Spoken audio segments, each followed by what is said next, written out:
Ómar Ragnarsson kjörsvæl. Formaður, gott ráðsfólk. Já, ég þakka fyrir greina gott yfirlit og ágæta vinnu nefndarinnar í sambandi við skipulagsmálin. Tek undir það sem, og ætla aðeins að halda áfram með það sem Katrín Oddsdóttir sagði, að þó að það sé mjög brýnt fyrir byggð í landinu að fjárstjórnarvald og sjálfræði sveitarfélaga sé eflt og þau efld sem mest má verða, þá verður að gæta vel að.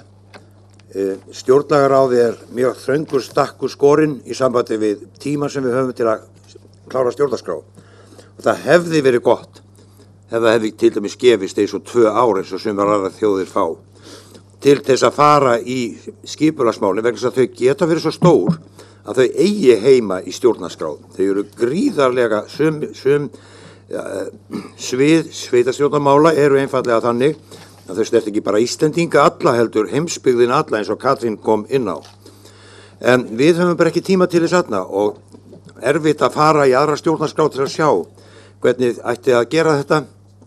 Þannig ég legg þetta alls ekki til. Mun hins vegar kannski bara fá bókun það að þetta væri æskilegt og þá á ég ekki bara við náttúruverðmæti og slíkt, heldur ekki síður skipulagsmál gagnvart samgöngum.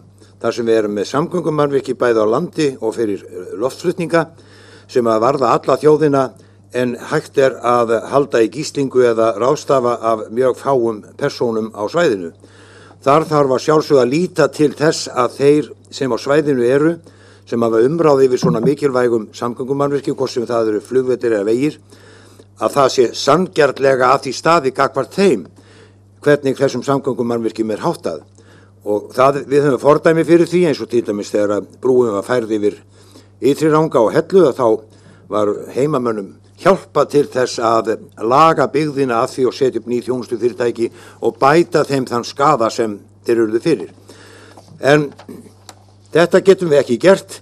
Það mætti kannski setja smá bókun, eða ég mun kannski áskilja mig rétt til þess að setja smá bókun það að ég teldi mjög brýnt að í löggjöfum þetta fer bara eftir því sem segir í lögum, þessi stutta setning getur verið gríðarstór og við verðum að treysta kjörnum fulltrúum á nýju alþingi með persónukosningum til þess að ganga frá þessu svo að vel sé fyrir framtíðina því að núverandi ástand gengur hreinlega ekki að mínum dómi.